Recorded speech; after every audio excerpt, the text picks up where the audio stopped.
Hey guys, Jordan Todd here with Real Value IQ, and you're watching part one of the Travis County Residential Rating System videos, and I had to make these two parts because, not because it's so much stuff, but it's kind of two major concepts. The purpose of these videos is strictly for you, for Real Value IQ customers.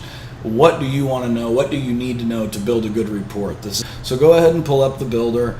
And if you want to follow along with your own property, as you see when I pull up the property that I'm choosing to use, no comps come up, so that also makes it a good example. And go ahead and pull up the Travis County Guide and Glossary that I referenced in the walkthrough.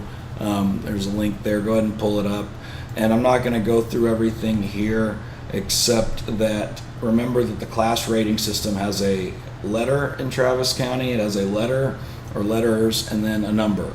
And the letters designate the construction type, and the numbers, really are supposed to designate the quality of the home. And in addition to just the 2 through 8 number, there can be a plus or minus sign at the end, coming out to almost 24 different codes. And you'll see up here on the drop-down boxes that every exterior is available in this neighborhood, which I expected, and almost every class rating code from 2 to 6 plus.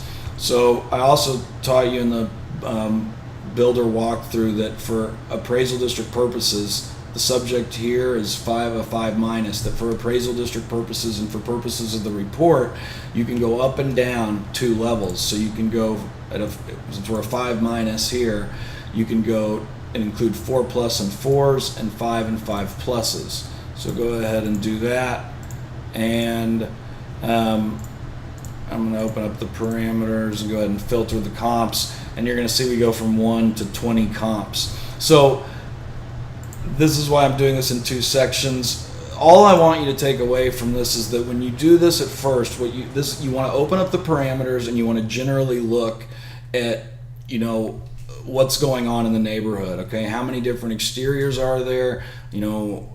What's the variables on year built, and get a general idea for the cost. I mean, what are the costs? How big's the range? You can see here it's almost double. I mean, 290 to 514. What's the range? And then the rating system. And the rating system is not accurate always. That's the main thing I want you to take away from this. When you look at this right here, the property, this is obviously the neighbor. We're looking from 1914's perspective, and here's 1916 that pulls up, and it says it's a 5 plus. These homes are basically interchangeable in terms of quality. They're definitely not 2 rating systems apart based on different things that I've seen. But now, obviously in this case, the 5 plus is taxed a little higher, and so I don't even know that there's an argument to be made. That's not what I'm pointing out here. That'll be in part 2. But part 1 is just to generally look at this and get a feel for the neighborhood and see if you think in just your own logical common sense, if you were going to buy a home or sell a home, what do you think that the appraisal district has a good feel for your neighborhood? And I'm going to leave it at there for now. I think that's enough to chew on. And then if you found this interesting, we'll have a similar length video, part 2, that I'll talk more about the arguments that you want to look for to be made when you're actually picking the comps. So thanks for watching.